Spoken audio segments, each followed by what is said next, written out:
Ľudia, ahojte! Dnes budeme študovať inverznú, transponovanú a zjednocujúcu maticu. Ako sú označení? Inverzná matica, no predovšetkým matica, áno, povedzme jednoducho A.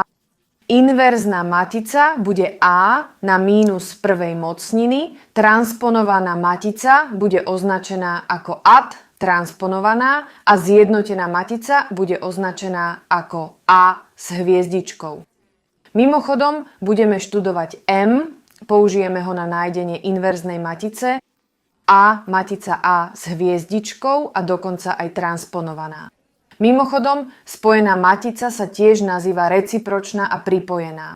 Na nájdenie inverznej matice potrebujeme determinant alebo determinant. Je to takto označené. Determinant možno vidieť takto, takto a takto.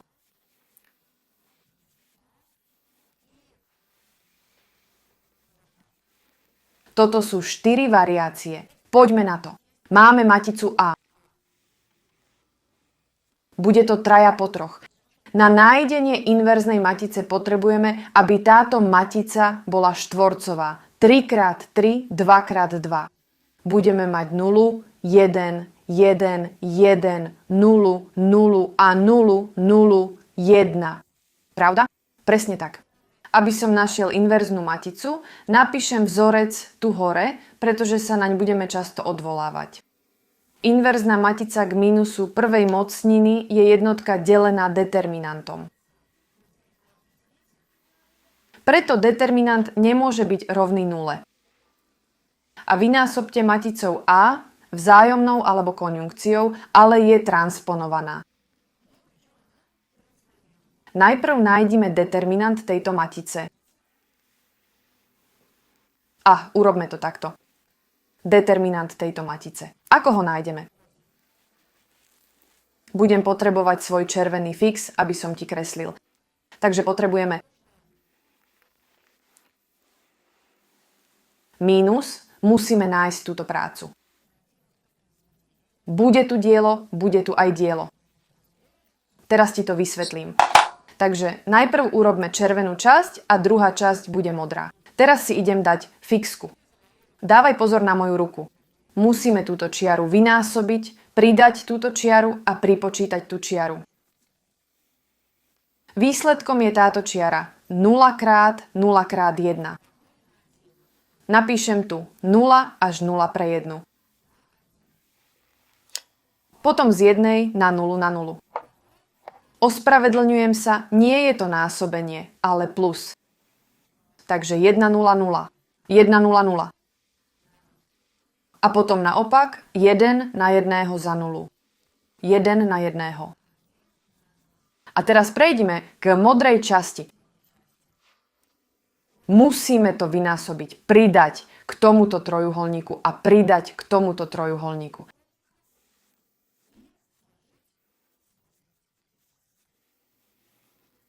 Takže tu je táto čiara. 1, 0, 0. 1, 0, 0. 1 na 1. 1 na 1. A z 0 na 0 na 0. 0 na 0 na 0. Však násob. Výsledkom je, že z 0 na 0 pre jednotku je 0. Sčítajte 1 na 0 na 0. 0. 1, 1 ku 0. 0. Je jasné, že ak máme aspoň jednu nulu, je jasné, že po vynásobení bude 0. Chcel som tiež povedať, že tu môžete dať takú veľkú zátvorku. Prečo? Pretože potrebujeme toto mínus a musíme dať zápornú hodnotu celej tejto sumy, celej sumy. Ukazuje sa, že dajme zátvorku presne takto. Minus 1 ku 0, 0. 0. Pridávame 1 na 1. Sám pridajte 0 k 0 až 0. 0. Výsledkom je 0, 0, 0. Áno, 0 mínus bude 1. Ukazuje sa, že je to minus 1.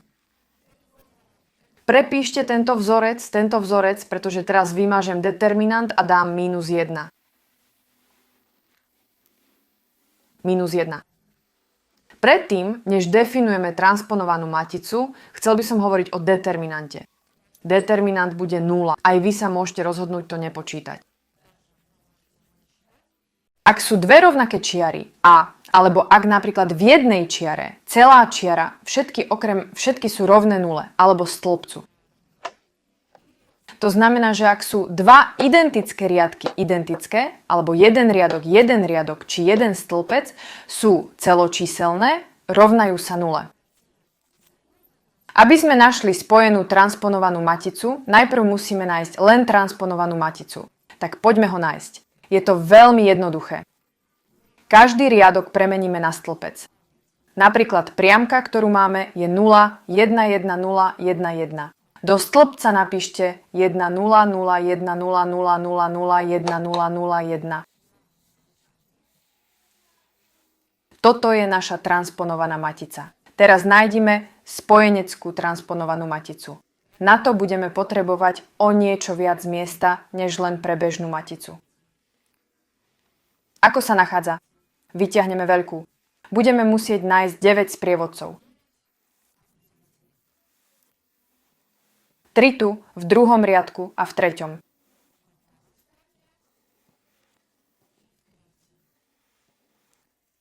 Nakreslíme kosoštvorec. To je všetko. Tu, tu, tu, tu. A musíme pridať mínus. Tieto determinanty menia znamenie. Vymažem to. Nič to neznamená. Podarilo sa nám to. Len aby si videl tento kosoštvorec.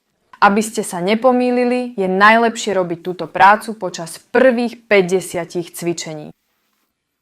1, 1, 1, 2, 1, 3, 2, 1, 2, 2, 3, 3, 1, 3, 2, 3, 3, 3, 3.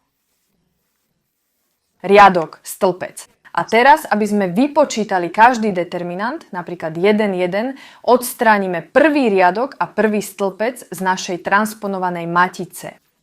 Prvý riadok a prvý stĺpec, áno, takto. Ukazuje sa, že 0, 0, 0, 1, 0, 0, 1. Teraz prvý riadok a druhý stĺpec. Takto. 1, 1, 0, 1, 1, 1, 1, 0, 1. A teraz takto. Prvý riadok, tretí stĺpec.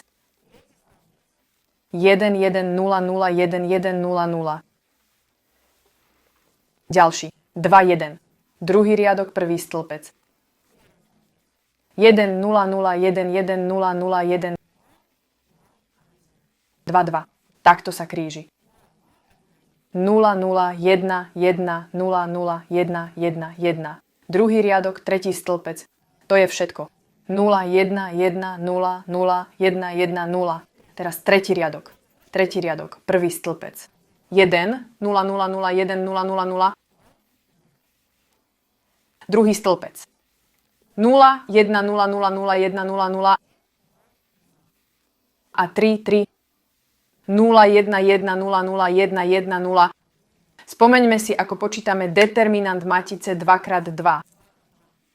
Toto je minimatica. Však tu je napríklad ten prvý. Áno, 0, 0, 0, 1. Musíme vypočítať jeho determinant.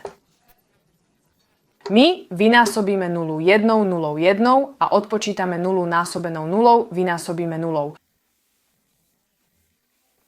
Ukázalo sa, že 0. Teda, tu skončíme s nulou.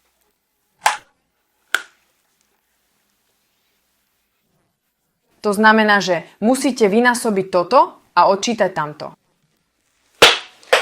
Adios. Tak poďme násobiť. 1 na 1.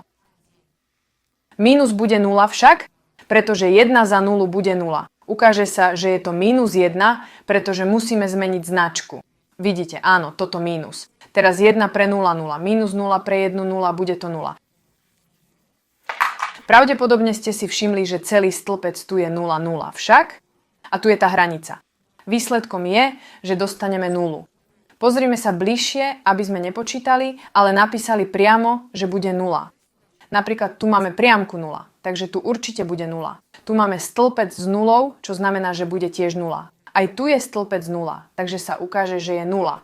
A teraz si spočítajme zvyšok. Znamená to, že máme 1 na 1. Bude to 1 a 0 až 0 bude 0. Musíme zmeniť značku. Ukazuje sa, že je to mínus 1. Tuto bude naopak. 0 na 0. Napíšem 0 vynásobená 0. Mínus 1 vynásobená 1. 1 vynásobený 1. Už máme minus 1. A keďže musíme zmeniť značku, dostaneme ju. To znamená, že existuje mínus. Mínus za mínus plus. Predposledné, áno, práve tu. 0 na 0 bude 0 a 1 na 1, ale tam je mínusové znamienko, rovnaké ako tu. Ale nápis netreba meniť, takže okrem jedného. Toto je naša spojenecká transponovaná matica. Tento. Aby sme našli opak, musíme zmeniť znamienko na ňu, čo je veľmi jednoduché. No, nechaj ma to teraz vymazať a ukázať ti to. Takže inverzná matica. Budeme ho mať. Čo toto rozdelenie prináša? Minus 1 však. Minus 1 musí byť vynásobená maticou 0, minus 1, 0, minus 1, 0, 1 a 0, minus 1. To znamená, že musíme konečný výsledok minus 1 vynásobiť každým číslom v matici. Ukazuje sa, že tu bude vždy 0 na nulách, pretože každé číslo na nule bude 0. 0, 0, 0, áno, tu sú nuly a tu sa len zmeníme. Budeme mať minus 1, za minus 1 bude 1. Tu tiež 1 a tu tiež 1 a tuto bude minus 1. Vo výpočtoch môžeme robiť chyby veľmi ľahko, pretože sú malé, ale nakoniec sa ukáže, že niekedy sa môžeme pomýliť a jednoducho dáme mínus tam, kde by mal byť plus, alebo naopak. Aby sme to overili, potrebujeme len našu maticu A, ktorú v dátach musíme vynásobiť inverznou hodnotou. Dostaneš jednotkovú maticu však, musíme to znásobiť.